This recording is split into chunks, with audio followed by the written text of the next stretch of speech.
You're becoming too big to do it yourself, and you're still too small for having a bit of a bespoke solution. The amount of managing directors, CEOs, chairmen who I've interviewed, they've actually fallen into logistics. I never ever thought about logistics up till I was 30. Well, no one knows everything, do they? And no one can do everything. And if they can, they're not doing everything to the best of their ability, are they? So everyone's got to play to their strengths. Yeah. Many markets is actually flattening out. Yeah. And we've been able to grow above the market. It's not on price, it is about creating that full end-to-end solution for the customer. They give us access to every nation on the planet. It's because you've got people on the ground, you know what's happening in country. We live off of that. The more complex it gets, the more space we have to breathe and thrive, translating that into solutions. It's also about intaking everything that's happening around you in order to be a better asset to our customers. So we have a bit of a different take.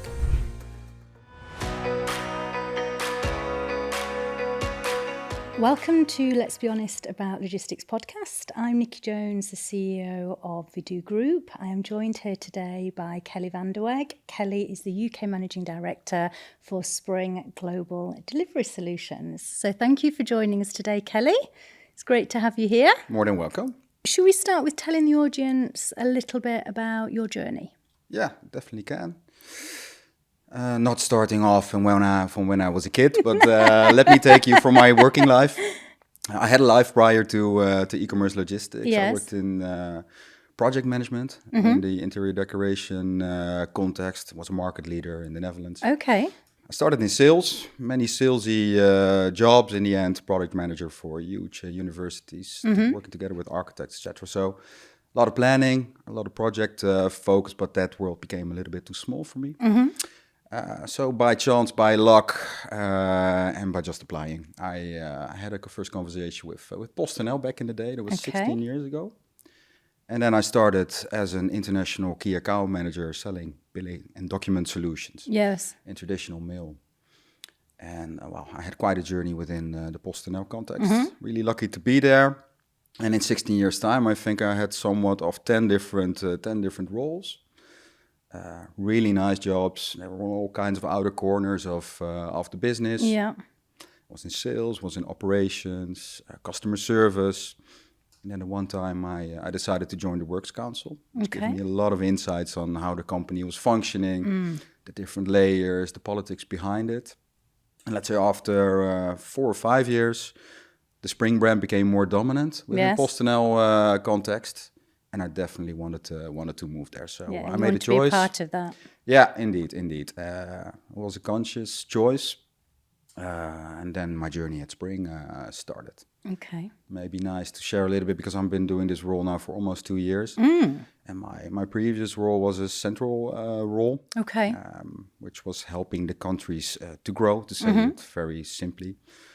What was really nice, we started off with 5 people 7 years ago. Okay. We didn't have much to start with, but it was the beginning of the transition into e-commerce. Yes. We had a platform. The question was, can you roll this out to all the Spring countries? That was the starting point.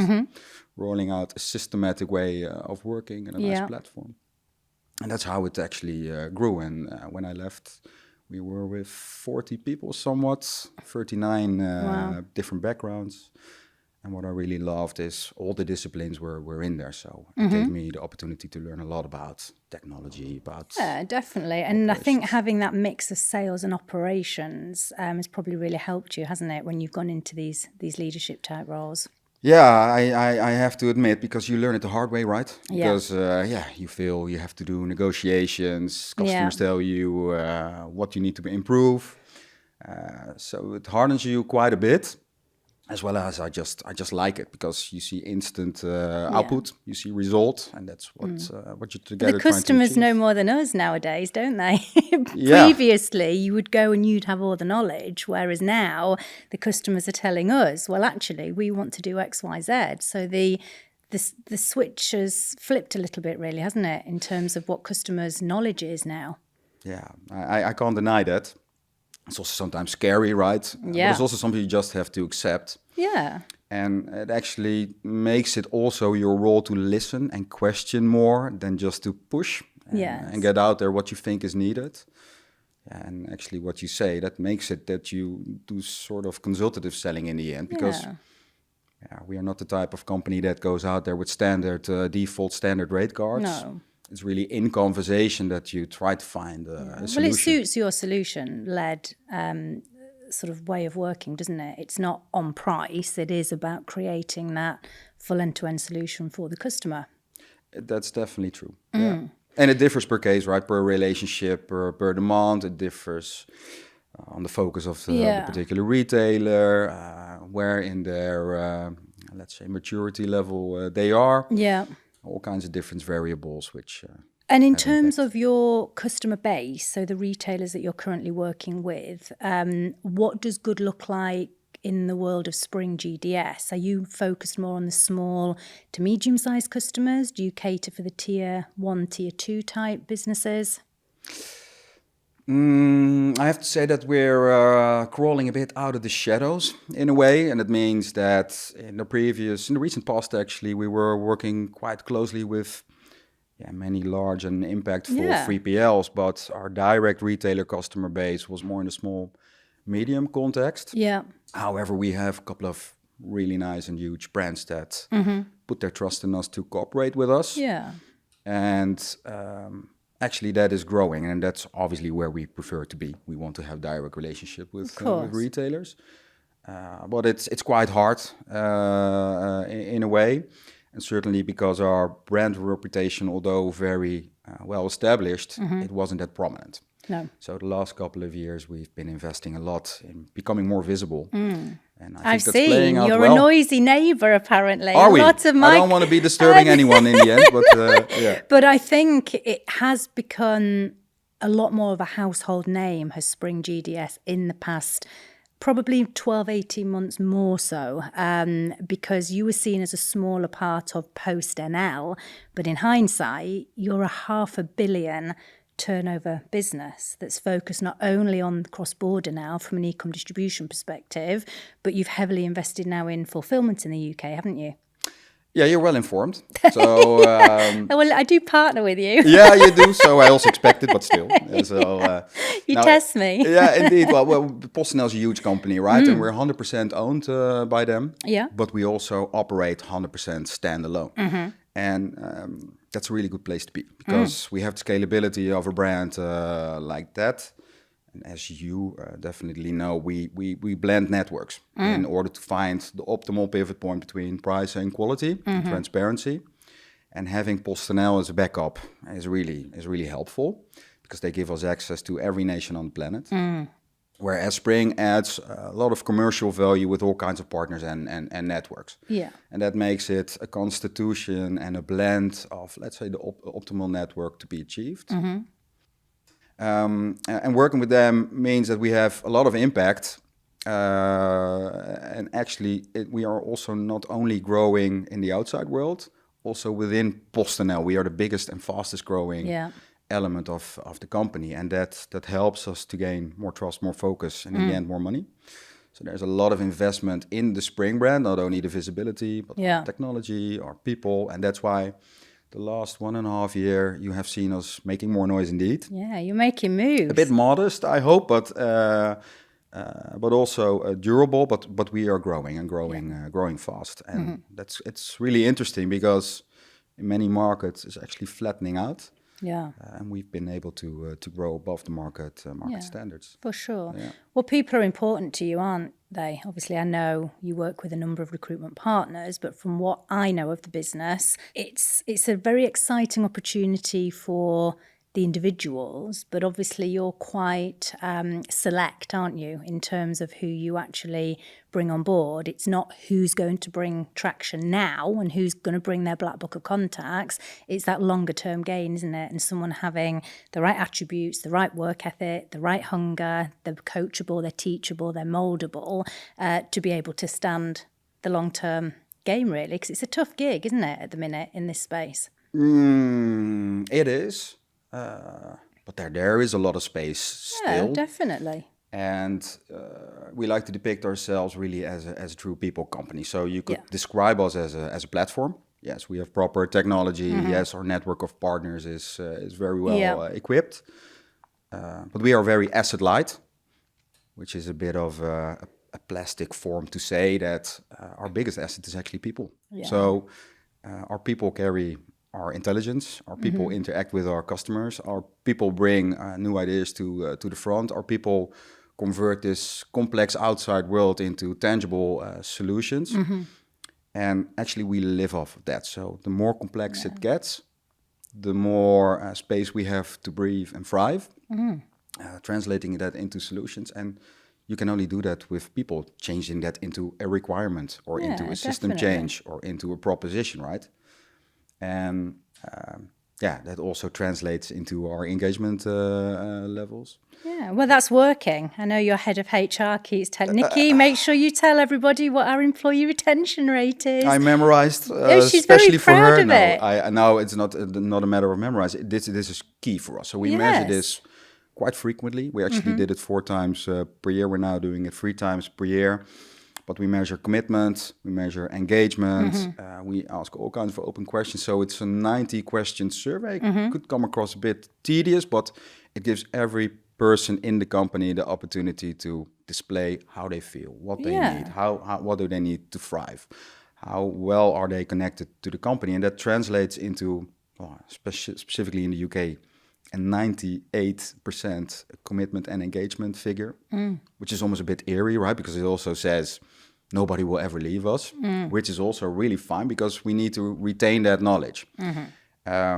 Retaining knowledge is one thing. In this dynamic market, you also need to make sure that people up their knowledge. Yes. And we do a lot to invest in your people, creating intrinsic value within the people. And it's not per se only to keep them committed and engaged and to always keep them within the Spring family. If people want to pursue a career elsewhere, that's also fine. But I think indirectly, with investing so much in people, it also makes them feel more loyal towards the brand. I think so, yeah. And it's just nice to be on a journey that you're on this growing path. Not saying the sky is the limit, but you are being heard. You have impact on the direction. You are part of the full story. And going back to your question, it's not only about a resume or the short-term gain that we think you can bring to the table because you know X and X clients and you have a proper connection there. That's short-term value. Yes. So it's not only our personnel that's quite loyal, it's also our customers. Yeah. So, making another reference to another statistic, we have an NPS Net Promoter Score of 28 plus. Okay. So as you might know, it goes from minus 100 to plus 100. Susan's told me. She's very proud. She also did that. Okay, thank you, Susan. I appreciate that.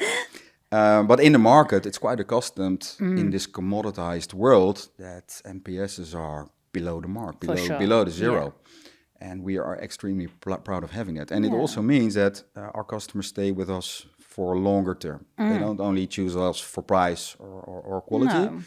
No, it's all those things in between, trying to be innovative, trying to be consultative, trying to dive into their value chain, trying to grow with them. Yeah.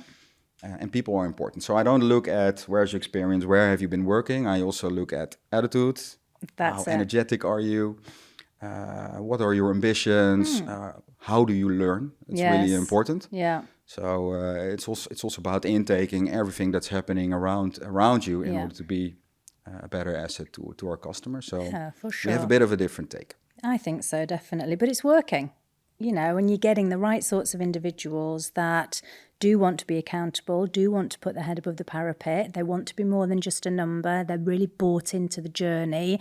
They like how you are with your people. They like the tech. They like the learning, the investment in the marketing, because all that is really coming to the forefront now, isn't it, in terms of where you're at as a business? I think it does. Yeah. And I don't really hear it from you, but I also hear it from the people. And it's also helpful to create a setting where you get that feedback, right? Yes. So my personal belief is also I'm quite non-hierarchical. It's probably a bit of a Dutch thing as well. So I see myself a bit as a serving leader, let's say, a flipped pyramid where, you try to help each other as open as possible. And the more transparent you are, the more connection that you have, the more layers you take away, the more impact you can have on the company. And also thanks to you, we've been hiring quite some people. Thank you. We started to invest really in the front line. Yes. So Having more people in sales means more interaction, obviously means more scalability, more turnover. And from there, you can also, let's say, reshape your organization from a logistical perspective or HR perspective. So it's really key that you find the right person to represent your company, your brand. But it's not only that we pick or choose one character. Cool. It's also about inclusivity as well as pluriformativity. So not every brand goes with a certain typology. So we also have to be adaptive. Yeah.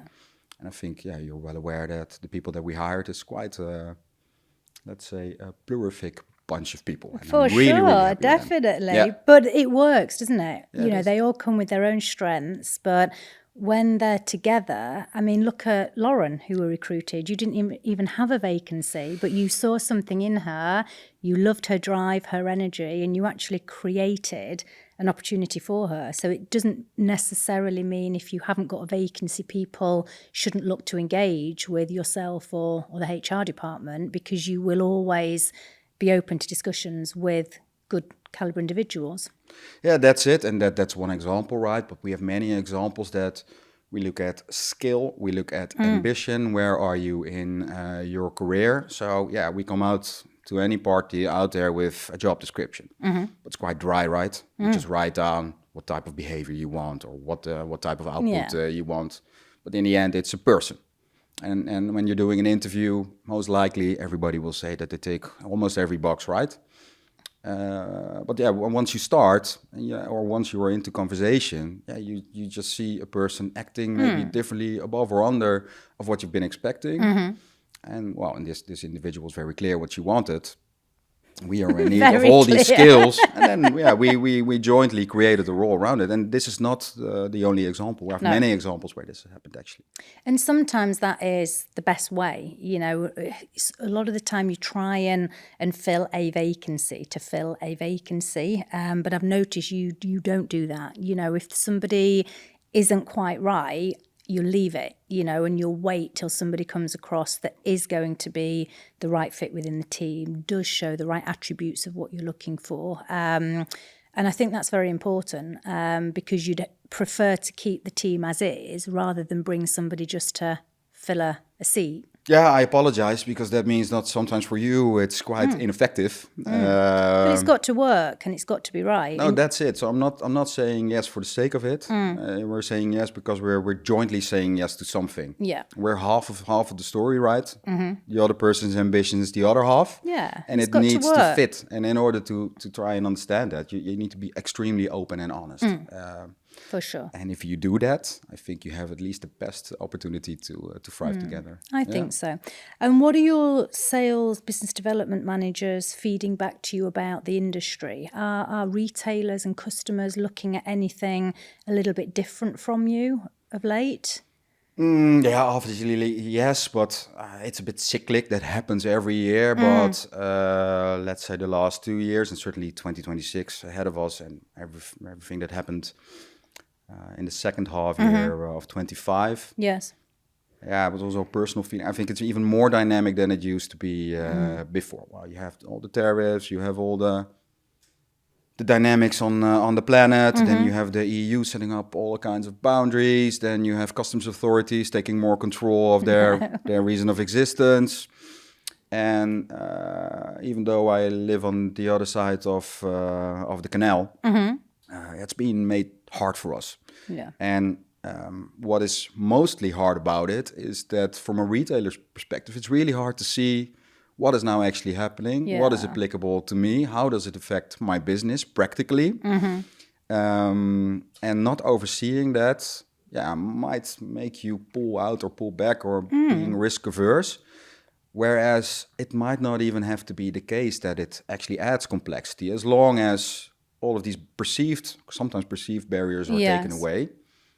But yes, it will have an effect on UK retailers for sure. And you see all kinds of movements, right? You see companies knocking on the UK door, wanting to fulfill and focusing on domestic. I see many opportunities from the States or other English-speaking countries coming to the UK, wanting to enter Europe from here.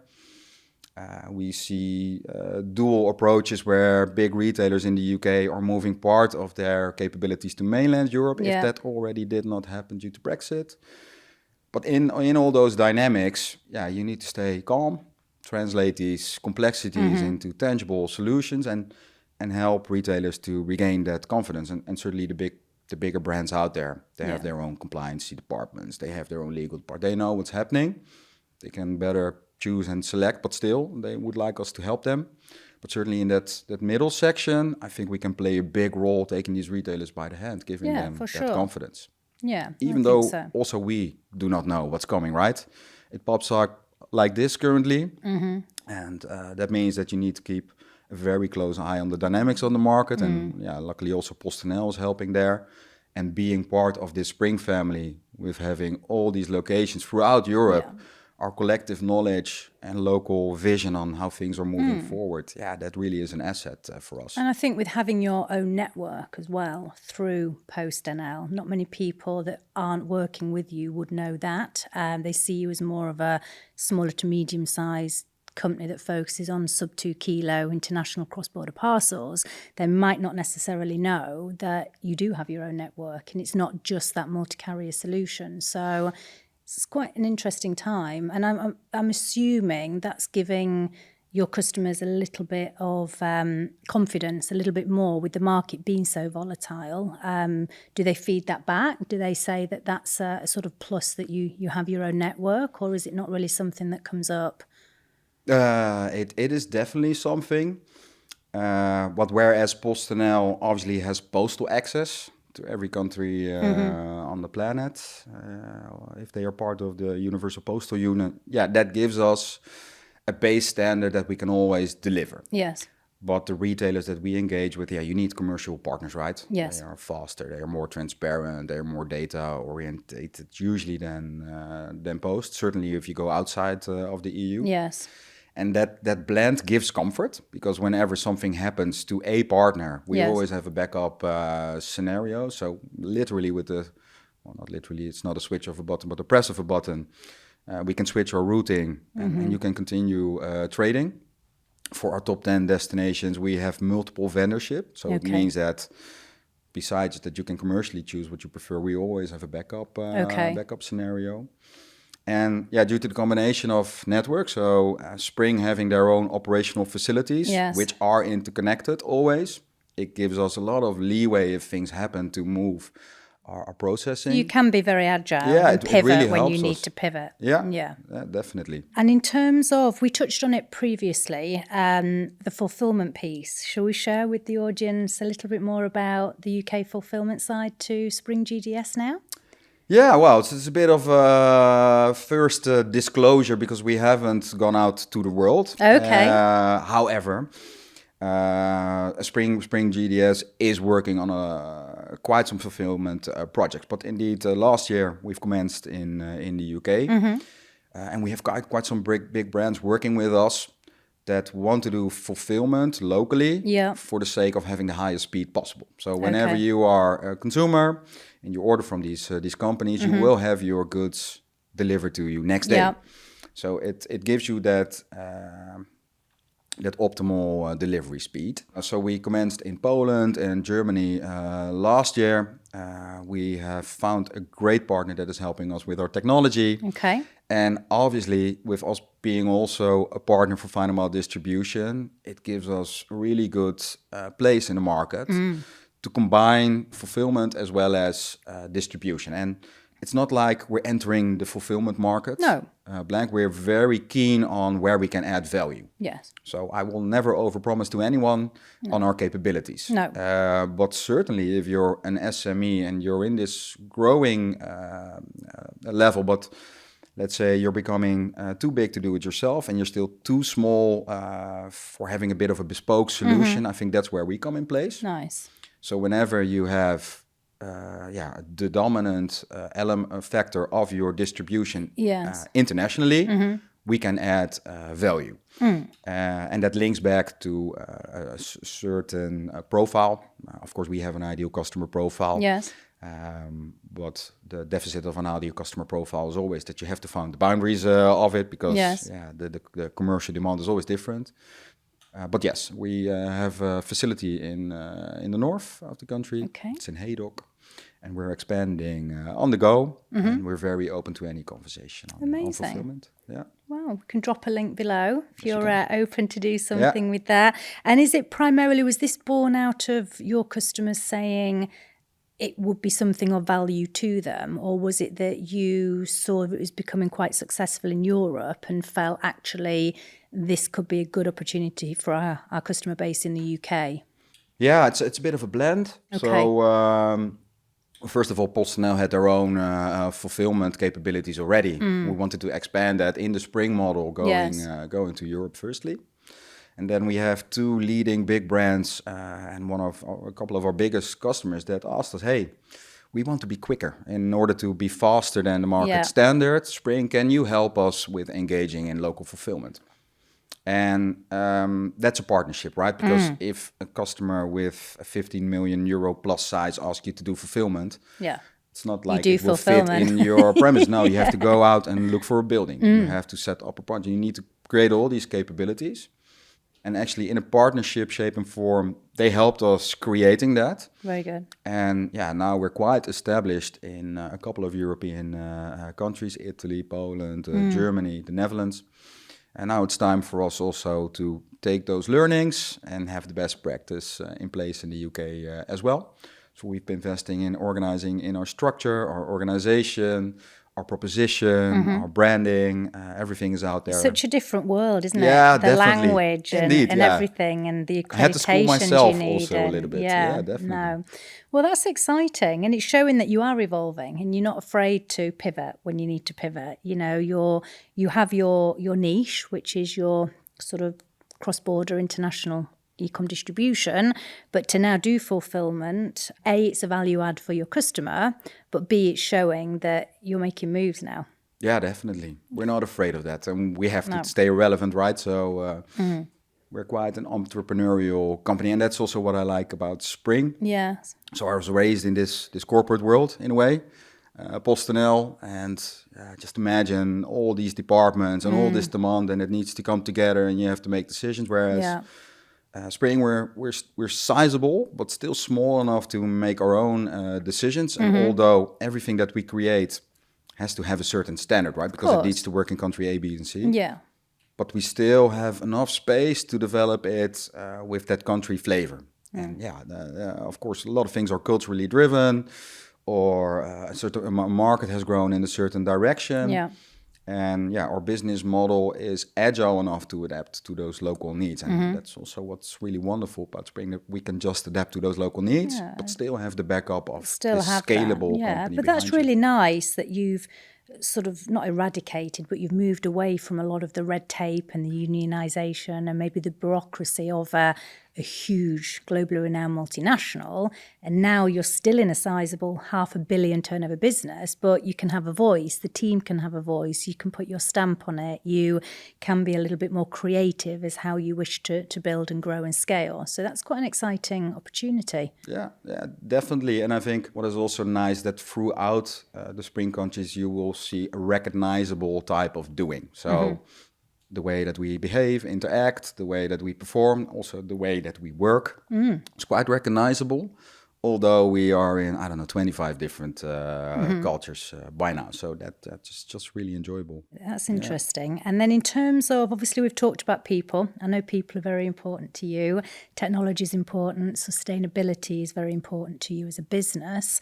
Is there anything you want to specifically touch on around sustainability? Yeah, I think it's very important.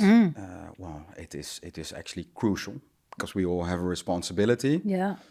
And you can put it in your DNA, right? You can make it a project or a product.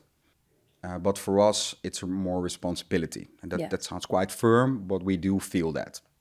So we're in this industry where we are not particularly adding a lot of, let's say, cleanness to the planet, right? Yeah. We're transporting... Well, it's primarily that last mile delivery, isn't it? Yeah, not only, but if you reckon where all goods are made, how they are made, how they are transported here, we have a responsibility. Yeah. So sustainability is not only putting eco targets in your strategic plans. No, it's actually a way of behaving and living. So it's really intertwined in all that we do. And it's quite cool also to say that we are one of the first companies who don't make sustainability an option. So if you are a consumer in Europe, you ship something into Europe, by default, your CO2 is compensated. So we don't make it a choice, because we do see around us, if you make it a choice, that quite Some often people a commercial choose not driver to. is more dominant than the sustainable driver. So, and it means that you also need to facilitate. So it's about which energy do you use. It's about our car fleet. It's 100% electric. And we take our role. So for instance, all of our truck movements, about 45 trucks, move around Europe every day. All of them run on HVO 100 fuel, which is sustainable fuel. Okay.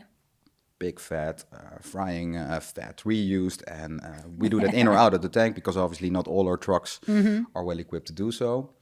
Now we have moved to sustainable airline fuel. It's called SAF. We're also offering our customers, if they want to procure that, to also do an investment in there. And it's not only talking the talk or creating a product, you also need to make it visible. So we've been working quite intensely to have an auditable report showing that, hey, retailer, if you work with Spring, this is actually the number of CO2 kg that you have put out on the planet, and this is what we have compensated for you, which is also auditable. You can use it in your business context as something that's acknowledged. And I do think retailers obviously we work in the logistics space, but we also have retailers as clients, and that could be a game changer. If there was an option between you and another, and you had that sustainability report and you could demonstrate that to them, they would go that way, because it's not to have to be seen to be doing it, but to give something tangible to them and say, look, we have this solution, this is where we are sort of commercially, but we also have the added value of ensuring that you're showing to be sustainable by XYZ.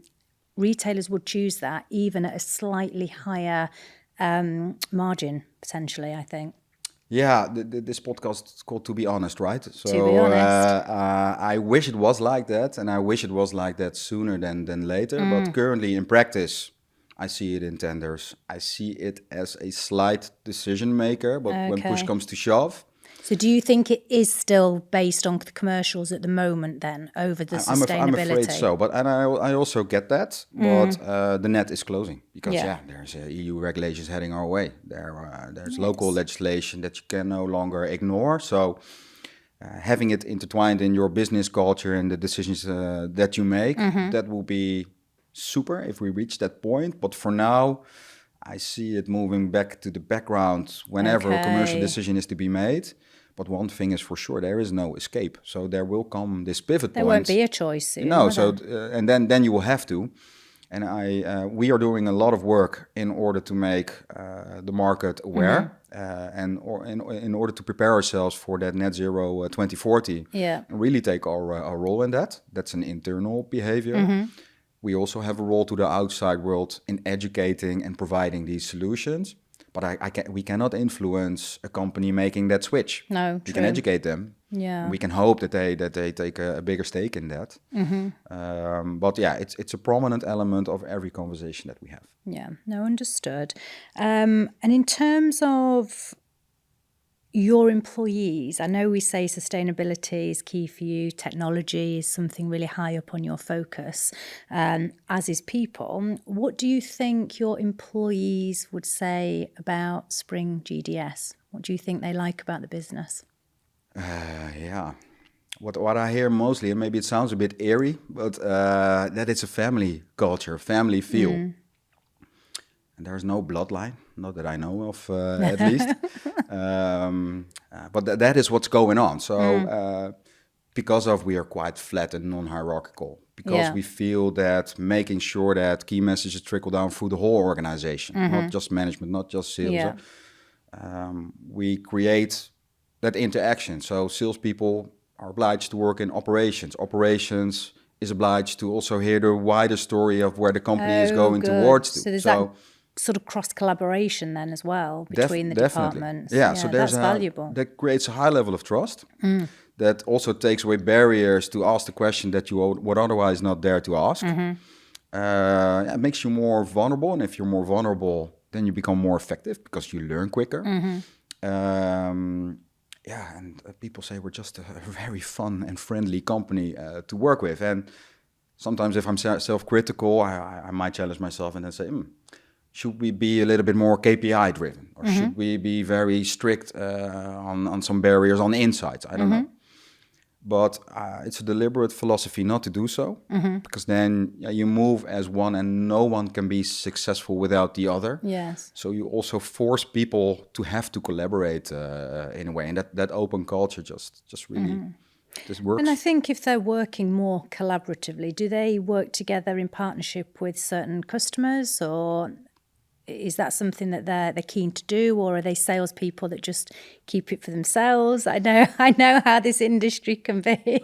I'm learning every day on how colleagues are doing it out there. But this open culture means that we barely have any limits. So you can cross a jurisdiction, or we look at the best personal character or the skills that one has in order to fit to the best retailer. And that might sometimes mean that, we believe that this potential suits better with this person. Okay. And that drives a for conversation, obviously, and transparency, because you also have to give something in return. But for us, that really works well. Yeah, nice. Yeah. Okay. Yeah. Well, it's about getting the right solution for the client at the end of the day, isn't it? The customer. So if two of them do know them, they're going to know different things about those customers, and it's just piecing it together, isn't it? Yeah, it's exactly like that, right? And this market is so transparent. Everybody knows everybody in a way, or has known somebody from the past, and that collective knowledge is just so extremely valuable. Definitely. Well, in your space, it is quite a small area of logistics. Obviously, specifically that international cross-border piece. And I know, obviously, I work closely with Jason, who's your national sales manager, and there's people that come from multinationals, and they'll come from a DHL, or they'll come from a FedEx, or they'll come from a DPD with knowledge of international, but it is very different to cross-border, and they think it's the same, but when you actually come to sell and it's the solution, and it is quite a lot to get your head around, isn't it? That cross-border sell as opposed to just the pure sort of out-and-out international. Do you see that they're a little bit different, or do you think they sort of naturally come together? No, I would never compare myself to the brands that you were mentioning, and one of them is one of the most well-known brands on the planet next to Coca-Cola. So I can't compare myself with that. And the way that these companies are structured, the scale that they have, the footprint that they have in the market is completely different. And actually, that's good for us because we can pave our own way. Yeah, be a bit more bespoke. And indeed, and we're doing so. And saying that you're bespoke is one thing, but how do you actually do that? Yeah, you do that in interaction. You do that by creating new solutions. You do that by diving into that value add that this particular retailer needs. And that means that we have a machine going in a central team which creates new solutions almost every day. Yeah. In order to keep on surprising the market, and you need to be fast. That's really critical. I think that the speed and agility is something really key now, isn't it? Yeah. But you also want to be social and connective, and it's also personal belief that if you create trust, it's in the end it's people working together. Yes, it's big companies behind those people, but those teams that are interacting, they make it work together. And the more open you are, also about your failures, things are that you don't know of what's happening. So that creates a different type of interaction and trust. For sure, that transparency piece. And if something does go wrong, and you can say to the customer, actually, that delivery has not gone quite as expected. Yeah. We will address it. We will do this. They might be not too best pleased in the short term, but they want the honesty, don't they? Or for a heads up that something might potentially not go quite right with that particular assignment, but at least they know. And I think from talking to retailers, that is what they said they want. They want full end-to-end visibility. So whether it is something that's not necessarily going in their favour, they need to know, because they can then pass that on to their customer, and it just makes for a better partnership, doesn't it? Yeah, you're right. And there's no escape to that truth that quite often retailers, they hear it earlier than we do, because it's the consumer, of course, giving them feedback. Yes. And yes, we monitor a lot. We work with, we have all kinds of reporting, or we have a whole structure of trying to keep an overview on, well, retailers' quality, but also overall network quality and all the nodes in between. But in the end, it's undoable to keep the same track and focus as a specific retailer would have, because it's their bread and butter. So they focus on this every hour. They know what's happening on when the delivery is going, quality is going up or down. They will knock on our door surely, because we are the ones to solve it. So being honest on that, and in translating that, it's all about data, obviously, because data then needs to align, and you can give wording over what happened, but the data doesn't lie. No. Well, and since we are comprising all of these networks, we have to create a standard default insight. Yeah. But quite often our larger retailers or customers, they have far more in-depth insight on the individual performance of a certain good or region or country. And that is the continuous conversation that we need to be having. And it also means that the way we are structured, we have dedicated teams for most of our clients. So it means that they know by name who is responsible for what. Nice, okay. We have backups, and it's quite often 3 or 4 people that are servicing one particular client. And that makes it also for a client that we are always available. Yeah, that's good. So do you know who the best partners are per lane then? So if you were looking at certain countries and you have your partners and your partners of choice, is that how you sort of built out your network within Spring GDS? Yeah, we do that. That's our job, right? Yeah. So the essence of our job is to offer the best price-quality ratio, and quality translates into visibility and speed. Yeah. And we have a huge procurement team. I think we have over 10 people centrally that are continuously probing new solutions. We integrate around 10 to 12 new solutions per year. Okay. On a European level and an overseas level. And sometimes we have to make hard decisions, right? Because sometimes there are multiple parties that are up to the right standard. And we need also our customers to, let's say, trust us on the choice that we make on behalf of them. So, because if we can guide them of what we think is the best solution, it will also help them getting the best rate and quality in the market. So that is actually quite an equal partnership. It's very, very consultative, isn't it? Yeah, I would say so. Yeah. It's not. And not only that, right? And then we haven't even touched upon customs and tax and duties and how that complexity translates into the data responsibility of a customer. That is maybe even more complex than the essence of what we do. But that overlay and that combination of elements is... Well, since Brexit, that's changing daily, isn't it now? Yeah. You know, we start with one thing and then my clients would say, we need a customs expert. Well, there were an expert last week, but the rules and regulations have changed. You know, it's not something I think that's going to level off anytime soon. Everyone's got to keep learning, haven't they, and keep up to date with legislations. Yeah, definitely. And also effectively, because it's not simple, right? And with all the sources out there. So you also have to draw a circle around that expertise. So what do you expect from that person and how do you convey that message then? But you're right. It's... That's how many of us start the day, right? You open all your news sites and try to connect all this knowledge. Piece out what's happening. Yeah, and, indeed. Yeah, indeed. Definitely. Yeah. What do you love about your job? Ooh, many things actually. Yeah, but I don't want to resell my job to anyone else. But I'm extremely happy with what I do. I've actually always been, so I feel quite lucky. But you also can create your own luck. Yeah. In a way, but I love the international dynamics of it. I love the different culture. Me being this Dutchie in this UK context already is it's quite a paradise for me because I'm still learning on how to behave, what not to say. Are my jokes on edge or is my ugly accent stepping on someone's toes? I'm still enjoying that. I love the complexity of it. So I love that this world is continuously changing.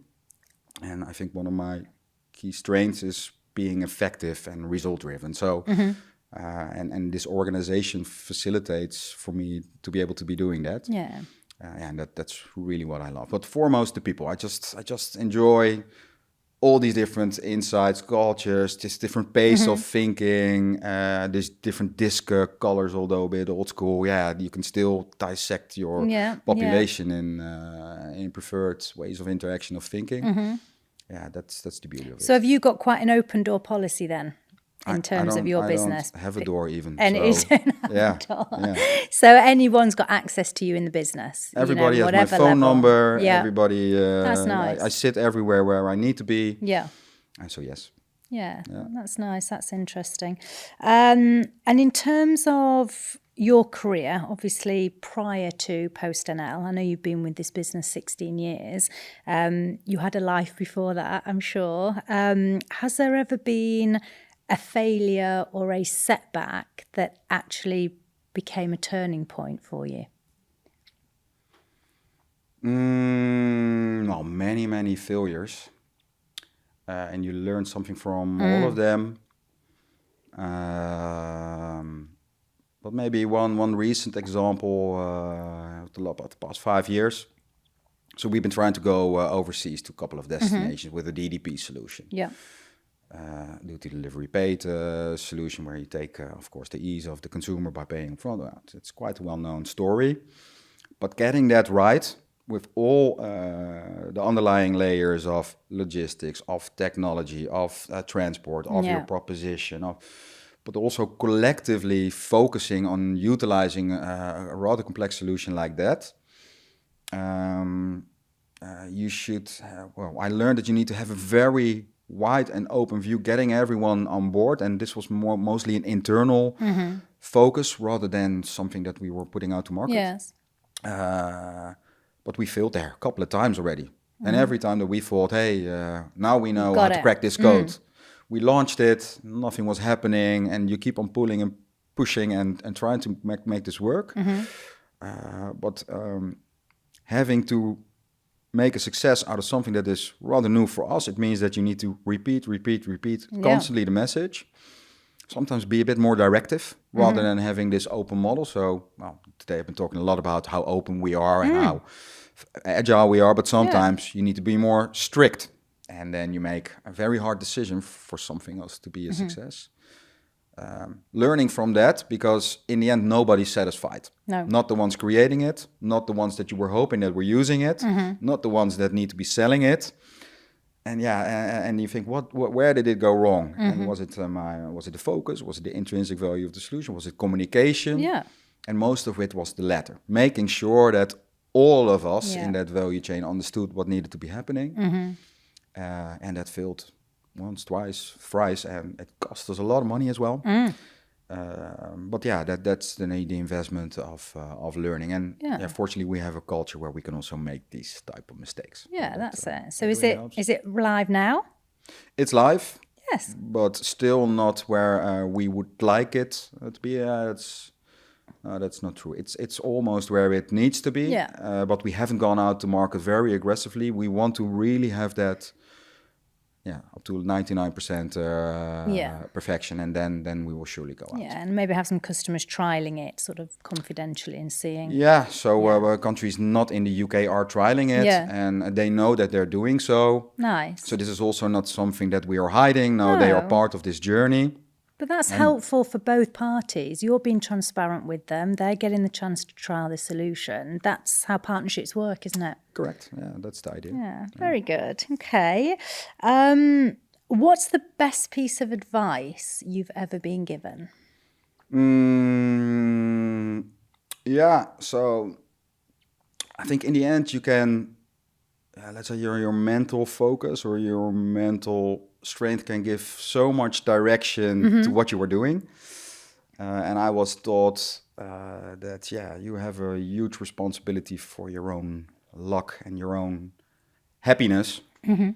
And that's what I usually try to do. So I mirror with myself. Am I still happy doing this? Does it sit right with me? Taking into account, let's say, all kinds of horrific impacts. But it needs to sit comfortable with me. Well. And I need to feel happy with where I am and what I'm doing. And I would be the first one to dismiss myself if I don't feel that I'm any longer the person to lead that or take ownership of that. Okay. Yeah. That's interesting.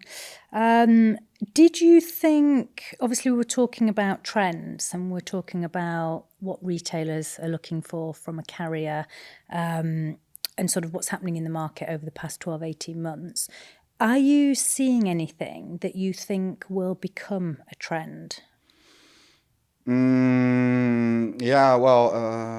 trend as in a commercial trend, or you mean more like... just, well, like out of home, that started as a bit of a trend, didn't it? Yeah. But it is actually becoming a little bit more than that, should we say? Yeah, but it's also an interesting thing, right? Because we have one of the most extensive networks for home delivery solutions, or PUDO solutions. But you also see not so much traction because I see a lot of domestic focus on it rather than international focus.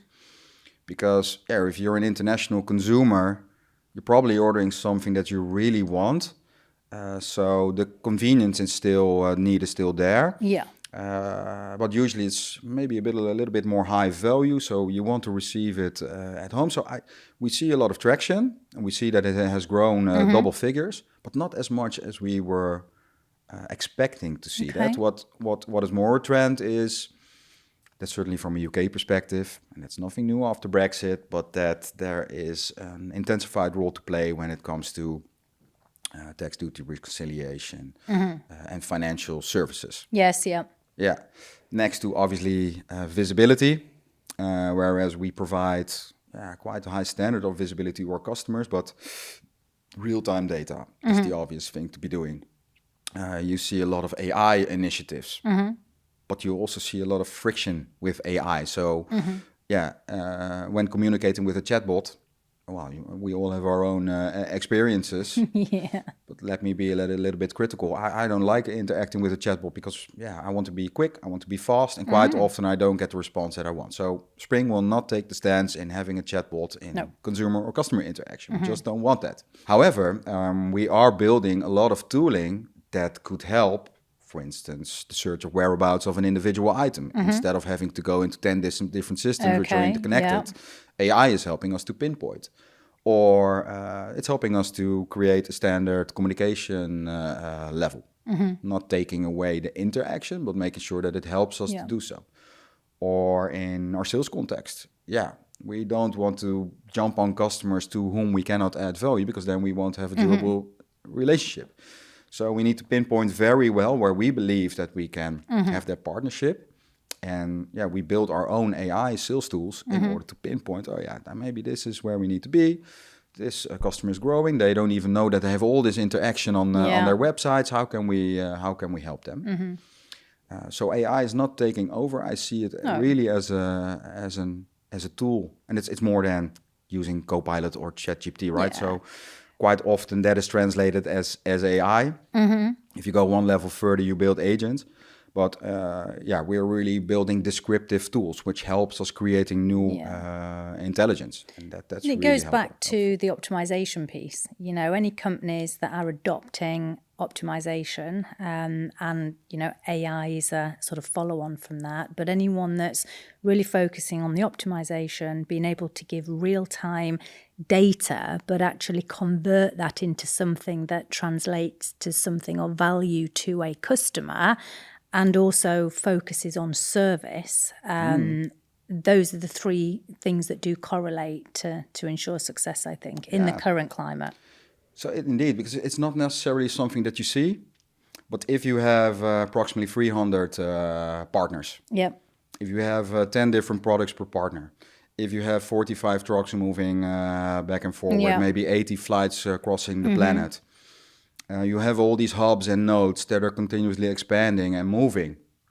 Working with an Excel, trying to find the optimal quality and price point is not working anymore. No. So these are models that we are digitizing in order to find that sweet spot. And that's something that's actually changing on a daily level. Yeah. So it also means that our routing and our processes might need to change on a daily level in order to provide that optimal experience. Yeah.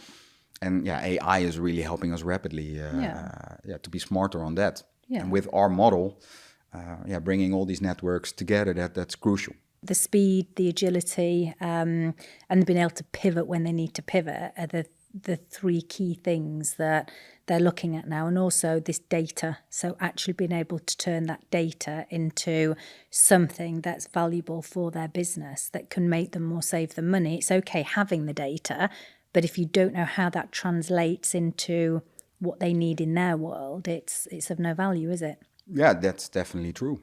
And it's hard enough as it is to understand which HS codes to use, Exactly, yeah. and what happens if it gets blocked. So these are also steps that we are taking to take more responsibility of that. Now we have this consultative role, but we will take ownership of that data. That means that you take a different compliancy angle as well. Yeah.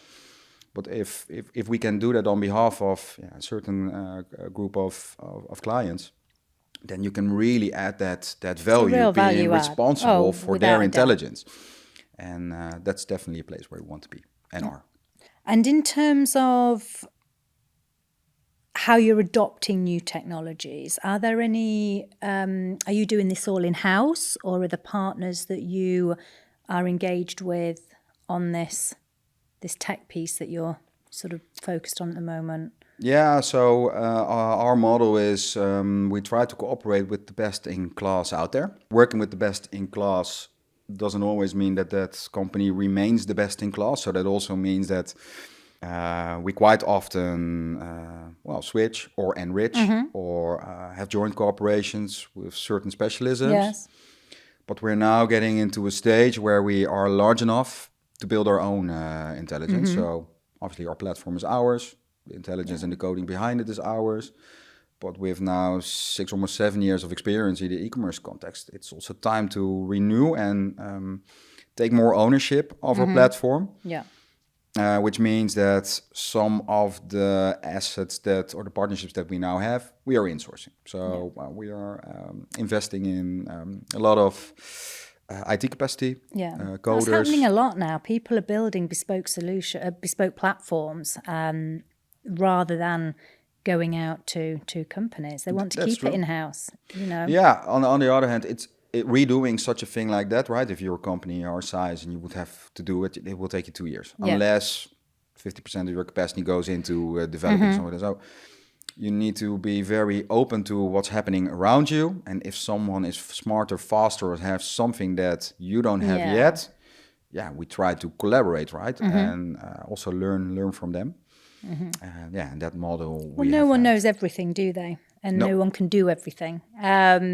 And if they can, they're not doing everything to the best of their ability, are they? So everyone's got to play to their strengths. Yeah, no, I agree. Definitely. So we've touched on quite a lot here around Spring, GDS, post-NL, sustainability, people, things that are important to you, which are very much around your people, the footprint that you're putting out there, your technology, how you're evolving, the marketing piece, and getting people a little bit more aware of who Spring GDS are, because you have gone under the radar and slowly done your own thing for 2 or 3 years. And it is only, as we say, in the past 18 months that people are thinking, what are they doing over there? Where have they come from? What's happening? Why are they starting to be knocking on our door and causing us a bit of a problem and pinching our clients? So it's not a bad thing. But is there anything else you want to touch on about the business that you feel the audience would get some value in knowing?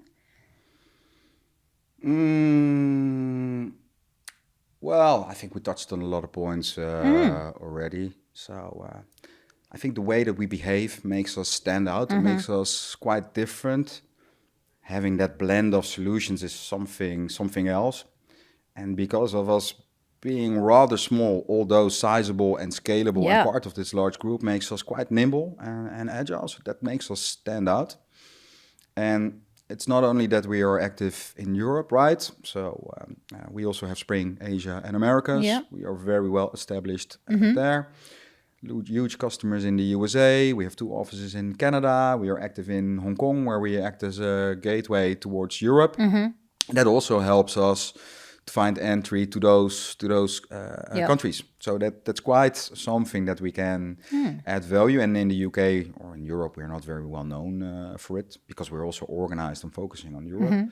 but being part of that PostNL context, who has durability, sustainability very high over and gives us access to the postal world, as well as having these interactions. Yeah. It's good on other insight for markets. the customers because you've got people on the ground. You know what's happening in country. You know, that's of value. We have a lot of customers that, for instance, have a facility in Poland, as well as in the Netherlands, as well as in UK. And you can talk to us in local language. Yeah. We can drive to you and have a conversation. You can just visualize and see practically what we do. So that local presence, but having a cohesive way of working, that is for a certain group of customers very, very valuable. Yeah, absolutely. Yeah. Well, we are coming to the end of our podcast, Kelly, and I'm not sure if you've seen our podcast, but we do have a bit of a quick fire round at the end. If you would be happy for me to ask some questions. Hit me, yeah. Okay. It's not so much for me, it's for the audience to know a little bit more about you. Morning person or night owl? Night owl. Night owl. What is the one food you could eat every day? Sushi, I would say. Sushi, okay. Well, that can be quite varied actually as well, That's can't why it? I chose the answer. I have escaped. Yeah. You've escaped that. What is your most used emoji? Ooh, the one with the teeth. Can you help me? I don't know. Like the happy one, or no, with the flat. Okay, like yeah, the I one know grinning what it is. Yes. Is there a question you wished people would ask you more often?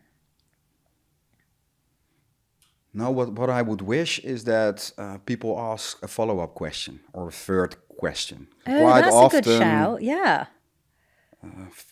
Questions say superficial, and I rather, whenever you have the time to connect, go 1 or 2 layers deeper. So that would be my... Yeah, that's a really good insight. Is there a guilty pleasure you're willing to admit on air?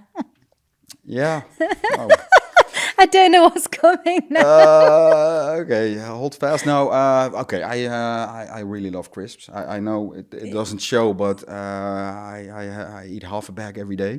What sort of crisps? One, yeah, well, cheese onion. Then I have to admit, it's rather chemical, but I like it, and I have a bit of a sneaker fetish. So I like. You sneakers. Like your sneakers? Yeah. So do my kids. So we have a joint hobby there. Oh, that's nice. Yeah. Bonding.